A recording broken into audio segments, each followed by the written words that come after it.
पाटलिपुत्र लोकसभा में रामकृपाल और मिसा की लड़ाई में एक निर्दलीय उम्मीदवार नीरज कुमार ने दखल दे दी है। नौबतपुर के रहने वाले नीरज कुमार का दावा है कि पाटलिपुत्र की जनता इस बार सांसद की कुर्सी पर उन्हें बैठाएगी। इसके लिए उनके पास कई तर्क और दलील भी है। कभी भारत के पूर्व प्रधानमंत्री राजीव गांधी के सानिध्य में रहे नीरज कुमार का मानना है कि पाटलिपुत्र में एक सशक्त लीडर की जरूरत है। पाटलिपुत्र की जनता को भाजपा और राजग दोनों ने ठगने का काम किया है।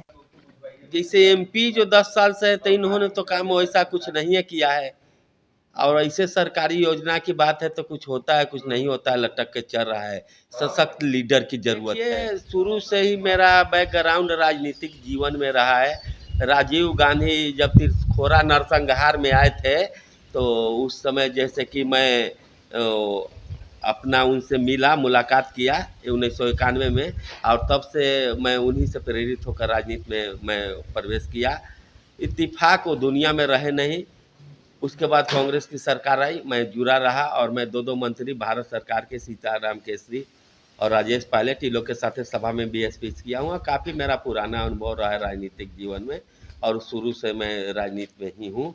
और ऐसे तो अभी वर्तमान में पीसीसी डेलीगेट हूँ कांग्रेस के, लेकिन पार्टी से मैं लोकसभा के टिकट मांग रहा था यहाँ से, पर यहाँ से नहीं मिलने के कारण मैं कैंडिडेट अपना स्वयं निर्दलीय के तौर पे आप लोग के बीच में हूँ, क्योंकि जनता के बहुत दबाव है और एक जाति है भूमिहार समाज, उसको उपेक्षा हो रहा है। आज के वर्तमान परिदृश्य में मैं उसकी लड़ाई के लिए खड़ा।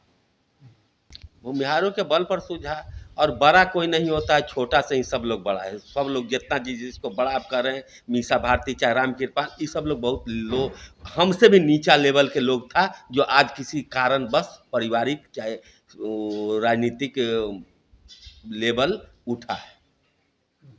जैसे लालू यादव ने राम कृपाल को उठाया तो उठ गए, और राम मीसा भारती उनके बेटी हैं तो उठ गए। लेकिन इसके पहले आप देखिएगा बैकग्राउंड में, तो लालू यादव हमसे भी नीचा बैकग्राउंड के फैमिली से गुजरते थे, और राजनीति करते करते उतना दूरी तक पहुंच गए। नीचे ही से आदमी ऊपर जाता है। लालू यादव के राज से तो मिल ही रहा है, क्योंकि लालू यादव अपना बैकवर्ड और हरिजन का राजनीति करके और भूमिहारों का प्रताड़ना दिया, क्योंकि उसको वोट लेना था तो वो लोग एकत्र हो जाते थे भूमिहार के प्रताड़ना से। और भूमिहार समाज एक ऐसा समाज है जो सब जात के लिए जीता है, उसी एक तरह से शरीर का दिमाग है कि जो दिमाग से ही पूरा शरीर संचालन होता है, तो वो है भूमिहार।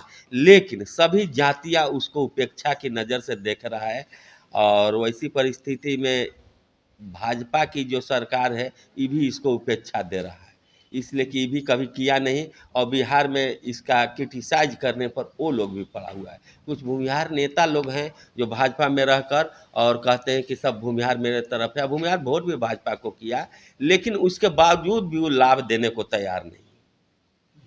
इसलिए मैं इसका लड़ाई को आगे बढ़ाते हुए और उपेक्षा को इसके यूनिटी पर मैं साक्षात इसको कराने का संकल्प करता हूँ। यही मेरा कामना है भूमिहारों के लिए।